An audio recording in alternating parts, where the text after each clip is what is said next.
இப்போ வந்து நாம் வந்து பெங்களூருக்காரருக்கு ஒரு 4 கிலோ பார்சல் எடுக்கிறோங்க. தேன் எடுத்து அனுப்புகிறோம். நம்ம வந்து பார்சலில் வந்து அனுப்புறதுக்காக நம்ம வீடியோ எடுக்கிறோங்க. தேன் அடை பார்த்திங்கன்னா இந்த மாதிரி சீல் பண்ண பக்கம் வாங்க. இங்கே எங்கேகிட்ட தேன் வாங்கணுங்கிறது இல்லைங்க. எங்கே வாங்கினாலும் இந்த மாதிரி அடை வந்து சீல் பண்ணியிருக்கான்னு பார்த்து வாங்குங்க. பெரும்பாலும் இந்தியாவில் வந்து யாருமே இந்த மாதிரி நேரடி தேன் எடுத்து கொடுக்குறதில்ல. நாங்கள் மட்டும்தான் எடுத்து கொடுக்குறோம். நீங்கள் வேறு எங்கே வாங்கினாலும் வெளியில் கொண்டு வர்றவங்கள அந்த வண்டியிலலாம் கட்டிட்டு வர்றவங்க இருந்தாலுமே இந்த மாதிரி தேன் அடை வந்து வெள்ளை கட்டியாக இருக்கிறத பார்த்து வாங்கிக்கோங்க.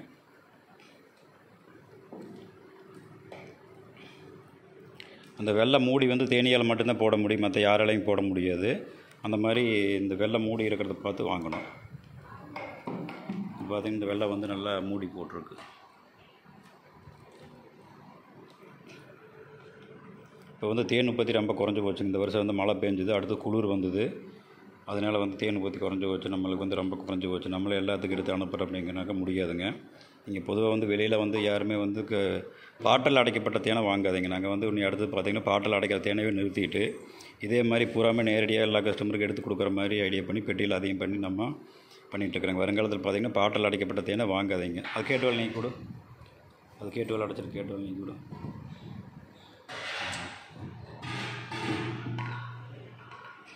இது மிஷின் பார்த்திங்கன்னா உள்ள வந்து 4 எடை போட்டு சுற்றலாம். 4 எடை போட்டு சுற்றினோம் 4-5 கிலோ தேன் வருங்க. இது வந்து நிறைய இருக்கிறதுனால பால் ஹோல்ஸ் என்ன உள்ள ஆல்ரெடி தேன் இருந்ததோ அதைவே பிடிச்சிட்டாங்களே அப்படின்னு சந்தேகம் வரும். இந்த மாதிரிலாம் பல பிரச்சனைகள் இருக்கிறனால தான் நம்ம இந்த மாதிரி எடுத்துக்கிறோங்க. நம்ம நேரடியாக ஒரே ஷாட்லேயும் வீடியோ எடுத்துக்கிறோம். அது மட்டும் இல்லாமல் பார்த்திங்கன்னா இங்கே வந்து சிசிடிவி கேமராவும் மாட்டியிருக்கிறோம்ல, அதுலேயும் வந்து 24 மணி நேரம் பதிவாகிட்டே இருக்குது. 2 கேமராவுக்கு 2 TB போட்டிருக்குறோங்க. கிட்டத்தட்ட பார்த்திங்கன்னா 1 வருஷத்துக்கு அது வந்து பதிவில் இருக்குது.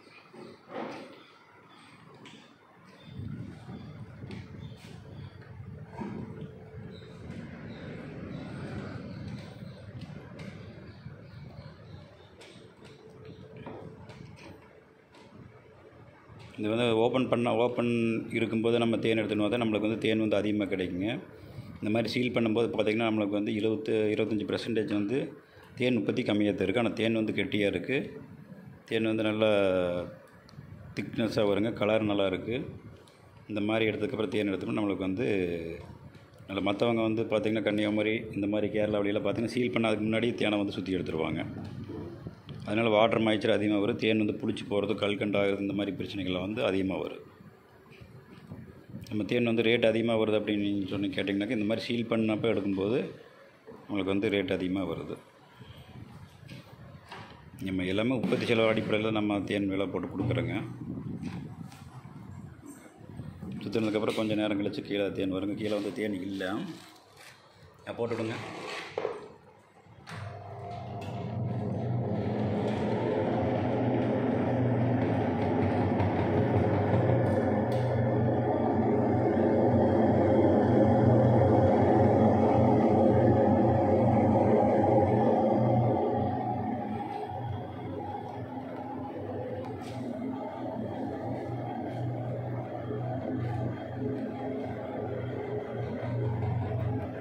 மாற்றி போட்டுங்க. தேன் வர ஆரம்பிச்சிருச்சு. நடை திருப்பி போடுங்க.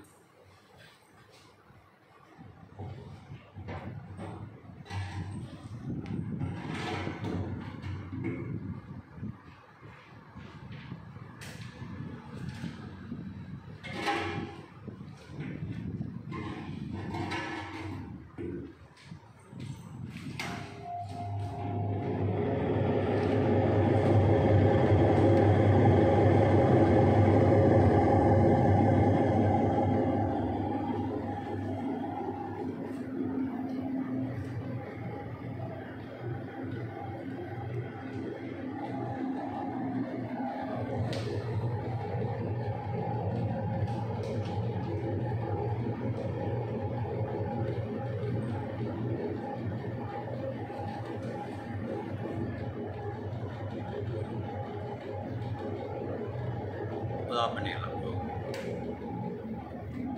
மேலே அடை எடுத்து பாருங்கள், தேன் வந்துடுதுன்னா ஈட சுற்றுறதுனால தேன் வந்துடுது. ஓகே, சுத்தமாக எல்லா தேனும் நம்மளுக்கு வந்து வந்துடுச்சு, கம்ப்ளீட்டாக வெளியில் வந்துடுச்சு. சரி, அடை எடுத்துகிட்டு சாய்ச்சி வச்சுரு, மிஷினை கொஞ்சம் சாய்ச்சி வைங்க.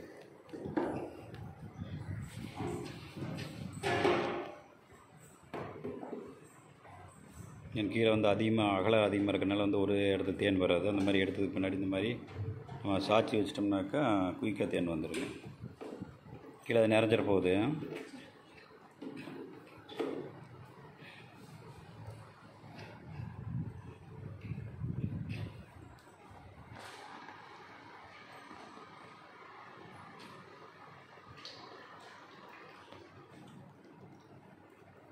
இது எல்லாமே அடையெல்லாம் எடுத்துங்க, காலை அடையெல்லாம்.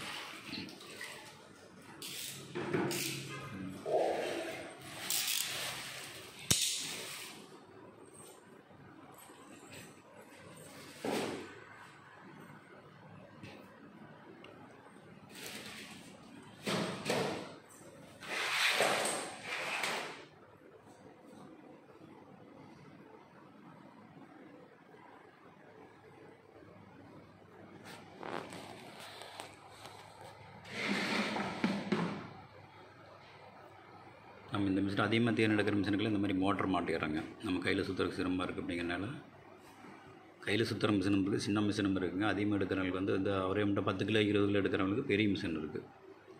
அது 8 ராட்டு போட்டு சுற்றுற மாதிரியுமே நம்மக்கிட்ட மிஷின் இருக்குதுங்க.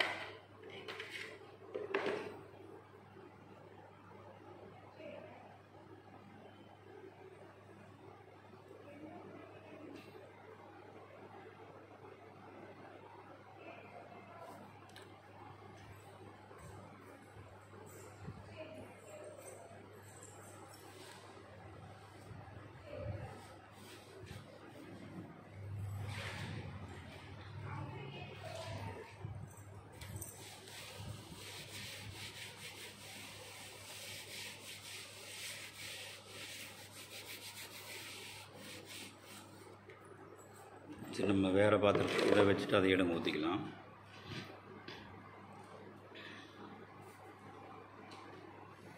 அடைஞ்சிட்டு அது அளவாக இருக்குன்னு நினைக்கிற 10 அதை ஊற்றிக்கலாம். சல்லடை வைக்கிறதுக்கு ஒரு பேசன் வச்சுங்க.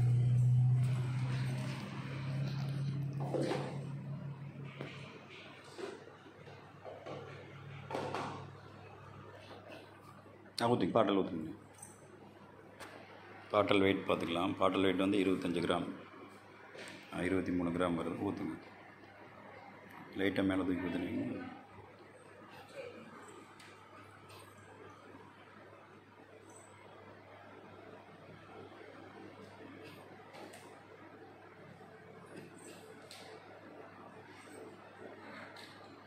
அது ஊற்று.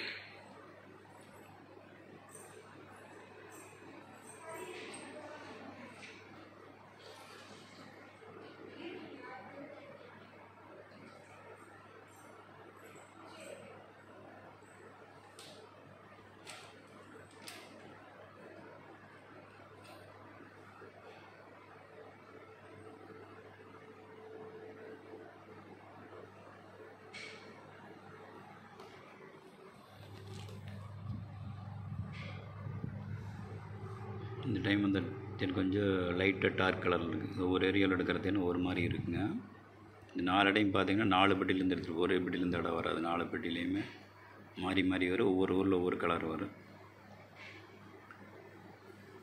50 கிராம் ஊற்றிடும், 1050 கிராம் ஊற்றிடும். சரி, ரைட்.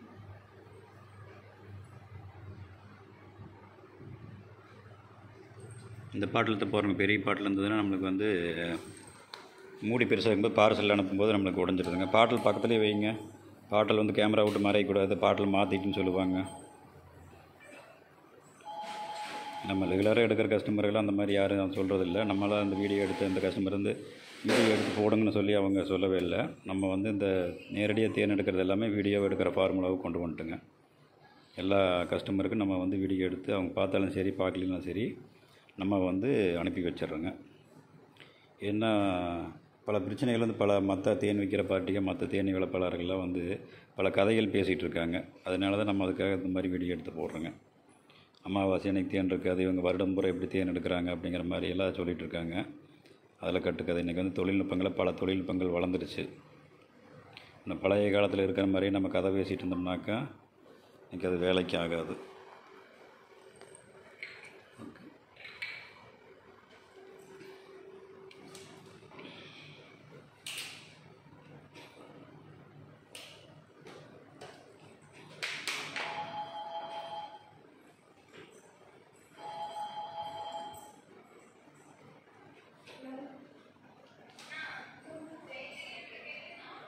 இந்த மாதிரி மற்ற தேனீ வளர்ப்புறல வந்து பார்த்திங்கன்னா கிலோவுக்கு 1000 ரூபா கொடுத்தாலும் பரவாயில்ல, நீங்கள் வந்து இந்த மாதிரி நேரடியாக தேன் எடுத்து வாங்குங்க. அப்போ தான் வந்து தேனீ வளர்ப்பாளர்கள் வந்து அதிகம் பண்ண முடியும். அது மட்டும் இல்லாமல் தேனீ உற்பத்தி இருந்தால் தான் விவசாய உற்பத்தி வரும். விவசாயத்தில் வந்து மகரந்த சேர்க்கைக்கு வந்து தேனீக்கள் தேவைப்படுது. நீங்கள் பாட்டில் அடைக்கிற தேனை வாங்கிட்டே இருந்தீங்கன்னா யாருமே தேன் வந்து வளர்த்த மாட்டாங்க. இந்த சைனாவிலேருந்து கார்ன் சிறப்பு, சிந்தட்டிக் சிறப்பு, ரைஸ் சிறப்புலாம் வாங்கிட்டு வந்து அதை தேனாக வந்து மாற்றி விற்றுட்டு போயிடுறாங்க. ஸோ அதனால் வந்து முடிஞ்ச அளவுக்கு பாட்டில் அடைக்கிற தேன், இந்த தேங்காய் எண்ணெய், கடலை எண்ணெய் இதெல்லாமே வந்து பாட்டில் அடைச்சி வச்சுருக்க வாங்காதீங்க. வீட்டுக்கு தேவையான உணவுப் பொருள் எல்லாமே பார்த்திங்கன்னா நீங்கள் நேரடியாக போய் எண்ணெய் ஆட்டுற பக்கம் இருந்து கூட இருந்து ஆட்டி வாங்கிக்கோங்க. இப்போ இந்த மாதிரி பார்த்திங்கன்னா எல்லா ரோட்லேயும் வந்து எண்ணெய் வந்து ஆட்டி கொடுக்குறாங்க, மேலே தூக்கி மெதுவாக ஊற்று. அந்த மாதிரி உணவுப் பொருளெல்லாம் பார்த்து பார்த்து வாங்குங்க. இன்றைக்கி ஒரு நோய் வந்துடுது அப்படின்னாக்கா ஹாஸ்பிட்டல் போனோம்னா ஹாஸ்பிட்டல் கூட்டம் பார்த்திங்கன்னா உள்ளே வந்து அவங்களே 4-5 ஏக்கரை கார் பார்க்கிங் வச்சுருக்காங்க. அது பிடிக்காமல் ரோட்டில் வந்து 1 கிலோமீட்டர் 2 கிலோமீட்டர் காரில் வந்து ரோட்டில் நிற்குது.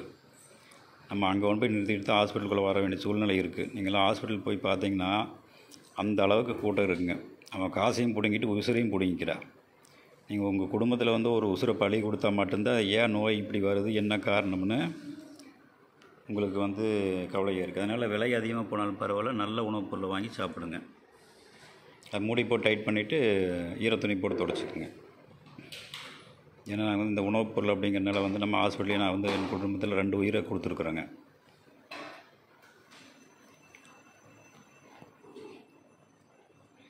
அது நம்மளுக்கு ஒரு சாம்பிள் ஒன்று ஊற்றி வைங்க. அது எங்கே தேன் இது பார்த்திங்கன்னா நம்ம எடுத்து அனுப்பினது போக நம்ம வந்து ஒரு பாட்டில் வந்து சாம்பிள் வச்சுக்கிறாங்க. இது வந்து எங்ககிட்ட வந்து அது அப்படியே இருக்குது. இது பார்த்திங்கன்னா அவருடைய பெங்களூருங்க, பேர் வந்து வள்ளியப்பன், பெங்களூர். இன்றைக்கி தேதி போட்டு நம்ம ஊற்றி வச்சுக்கிறோங்க. என்ன ஒரு சிலர் கஸ்டமர் வாங்கிட்டு போயிட்டு வெயிலில் வைக்க மாட்டாங்க, நுர வருது அப்படிம்பாங்க, கல்கண்டு ஆகி போச்சுன்னு சொல்லுவாங்க. ஏன்னா அதனால் வந்து ஒவ்வொரு கஸ்டமருக்கு அனுப்பும்போது நம்மளுக்கு வந்து ஒரு 100 மில்லி ஸ்டாக் வச்சுக்கிறோம். இது கிட்டத்தட்ட 1 வருஷம் 1.5 வருஷம் நம்மக்கிட்ட வந்து ஸ்டாக் இருக்குங்க. அப்புறமா இந்த தேனை என்ன பண்ணுறோம் அப்படின்னா பார்க்க, அந்த தேன் முடிஞ்சதுக்கப்புறமா நம்ம இதை வந்து காலாவதி ஆகி போச்சு அப்படின்னாக்கா இதை வந்து நம்ம எடுத்து மழை காலத்தில் தேனீக்களுக்கு கொடுத்துட்றோங்க. நம்ம வந்து தேனீக்களுக்கு வந்து நிறைய தேன் கொடுப்பாங்க. மழை காலத்தில் வந்து தேன் கொடுக்குற, வெயில் காலத்தில் வந்து தண்ணி கலந்து கொடுப்போம். அந்த மாதிரி இருக்கும்போது பார்த்திங்கன்னா இது வந்து நம்ம தேதி போட்டு வச்சுக்கிறோங்க. இது வந்து நம்மக்கிட்ட இருக்குது. இந்த பார்ட்டிக்கு உண்டான தேன் வந்து சாம்பிள் வந்து நம்மக்கிட்ட இருக்குது.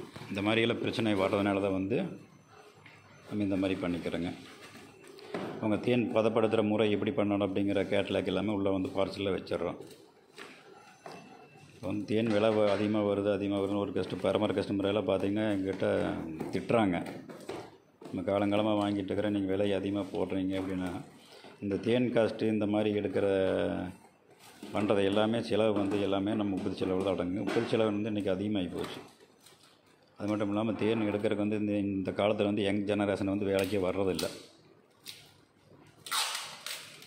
அதனால் அது வந்து தொழிலை அடுத்த கட்டமாக நான் பெருசு பண்ணுறதுக்கே பயமாக இருக்குது. ஆளுகளை நம்பி நம்ம வந்து பணத்தை போட்டு தொழிலை வந்து பெருசு பண்ணுறதுக்கு ரொம்ப பயமாக இருக்குங்க. அது மட்டும் இல்லாமல் இன்றைக்கி பார்த்திங்கன்னா வெளியில் வந்து அனைத்து துறையில் லஞ்சம் அதிகமாகிடுச்சு. எதுக்கு எடுத்தாலும் சட்டத்துக்குலாம் லஞ்சம் வந்து லஞ்சம்னால அளவு கடந்த லஞ்சம் ஆகி போச்சுங்க. போக்குவரத்து துறை பார்த்திங்கன்னா கொஞ்சம் எல்லாத்துக்குமே தெரிஞ்ச விஷயந்தாங்க, நான் சொல்ல வேண்டியதில்லை. எல்லா தொழிலும் இருக்கிற நிதி நெருக்கடி தான் இதுலேயும் இருக்குது. இதே மாதிரி சூழ்நிலையெல்லாம் போச்சு அப்படின்னாக்கா உன்னை அடுத்த ஒரு வருஷத்தில் தேனெல்லாம் டபுள் மடங்கு விலை ஏறி போகுங்க.